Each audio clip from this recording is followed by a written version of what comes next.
The Portland Timbers remain undefeated at the Coachella Valley Invitational after taking down expansion side San Diego FC by a scoreline of 3-0 at the field just behind me.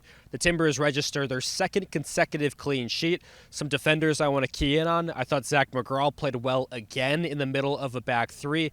Ian Smith, the 14th overall pick in the most recent draft, typically a left wing back out of University of Denver, but played left-sided center back today and did pretty well. But the story is young striker Gage Guerra out of Louisville in last year's draft had a brace late in the second half to make it the 3-0 scoreline. I have a T2 contract right now, but continue to perform and potentially getting closer to that first team. Yeah, from the head coach of the first team, it's just be consistent, come in every day, give it your all. That's all I can ask for, and just being consistent is really the key for me at this point. That's what I've been told specifically. So I'm coming in, having a couple good days in a row. That's my goal right now.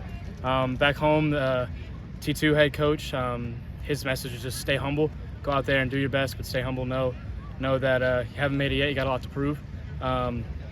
Yeah. While there was a lot of good news on the pitch in the victory over San Diego, a big storyline off of it was Jonathan Rodriguez. Some questions have been asked about his status. I asked Phil Neville post-game. Finally, Phil could give us an injury update on Jonathan Rodriguez.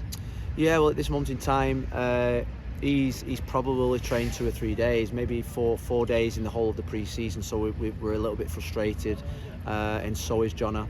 At this moment in time, he's in the hands of the medical team. We're looking at how we can get him back as quickly as possible. But I think at this moment in time, it's going to be weeks at this moment in time rather than days. But Jonna wants to play, he wants to be involved, and he wants to come back really quick. So while Jonathan Rodriguez will likely not be present for the season opener, hopefully David da Costa is. The new signing, which was reported yesterday by Tom Bogart, is all but official, considering here he is in Timber colors, walking in with the team. The signing still needs to be made official, though, before he can line up on the pitch. With Jonathan Rodriguez's absence, who steps up? Big answer, Ari Lassiter. He was the first signing by Portland, initially signed just as a depth option with speed off the bench. Of course, an MLS veteran, Portland is his 6th stop in the league. He's a Costa Rican international, and he's had a really good preseason. He created the assist for the second goal and did the lion's share of the work to get it.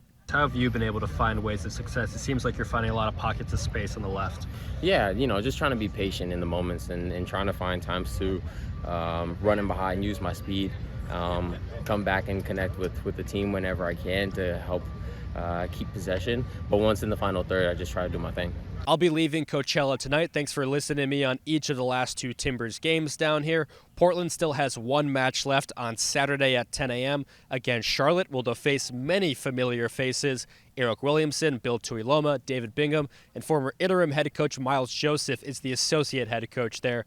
Should be sure to keep an eye on former players. Thanks for tuning in. From all the content out of Coachella Valley Invitational, I'm Adam Sussman. I'll talk to you soon.